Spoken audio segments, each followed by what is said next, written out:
باقر تہرانی صاحب ہے، اسے عیسائی کا مناظرہ ہو گیا۔ عیسائی آیا کہا کہ تم کہتے ہو محمد کی بیٹی بہت بڑی فضیلت والی تھی، ہم کہتے ہیں مریم فضیلت والی تھی۔ فرشتہ آ جائے، مریم پہچانتی نہیں۔ یہ بتا بادشاہ بھرے دربار میں بلانا چاہے گھر والوں کو کیسے بلائے گا؟ ایک بہت بڑا واقعہ سننے لگا۔ باقر تہرانی صاحب ایک عالم دین ہے، ان سے ایک عیسائی کا مناظرہ ہو گیا۔ عیسائی آیا کہا آپ مسلمان؟ انہوں نے کہا جی الحمدللہ ہم مسلمان۔ کہا قرآن کے ماننے والے؟ کہا قرآن کے ماننے والے۔ کہا قرآن کتنی دفعہ پڑھے؟ کہا کئی دفعہ پڑھے۔ تم کہتے ہو محمد کی بیٹی بہت بڑی فضیلت والی تھی، ہم کہتے ہیں مریم فضیلت والی تھی۔ انہوں نے کہا آج بھی میں قائم ہوں، محمد کی بیٹی کا مقابلہ مریم سے نہیں ہو سکتا۔ انہوں نے کہا پھر قرآن نہیں پڑھا؟ انہوں نے کہا جی پڑھتا ہوں۔ کہا قرآن میں غور کر، مریم کا کئی دفعہ نام آیا ہے، محمد کی بیٹی کا نام ہی نہیں۔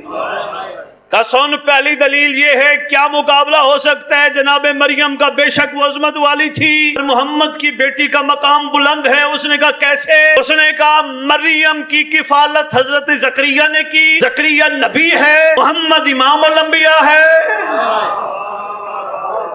کفالت زکریا نے کی، نبی نے کی، اس کی کفالت امام الانبیاء نے کی۔ دوسری بات انہوں نے کہا فرشتہ آ جائے، مریم پہچانتی نہیں،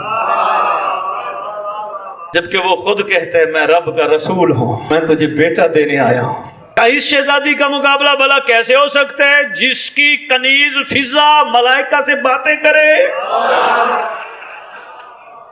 کیا بات ہے؟ باقر تہرانی نے اگلی جو دلیل دی لاہور والوں پہاڑ سے بھی وزنی ہے۔ میں یہ بالکل نہیں کہوں گا مجھے داد چاہیے، صرف توجہ چاہیے۔ باقر تہرانی صاحب کہتے ہیں یہ بتا بادشاہ بھرے دربار میں بلانا چاہے گھر والوں کو کیسے بلائے گا؟ انہوں نے کہا کنیز کو آواز دے گا۔ انہوں نے کہا کیوں گھر والوں کو نہیں آواز دے گا؟ انہوں نے کہا نہیں، بادشاہ کی غیرت نہیں گوارا کرے گی۔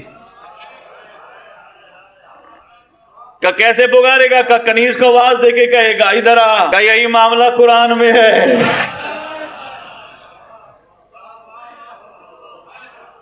کا نام نہیں لیا، اللہ نے بھی سیدہ کا لقب لیا ہے۔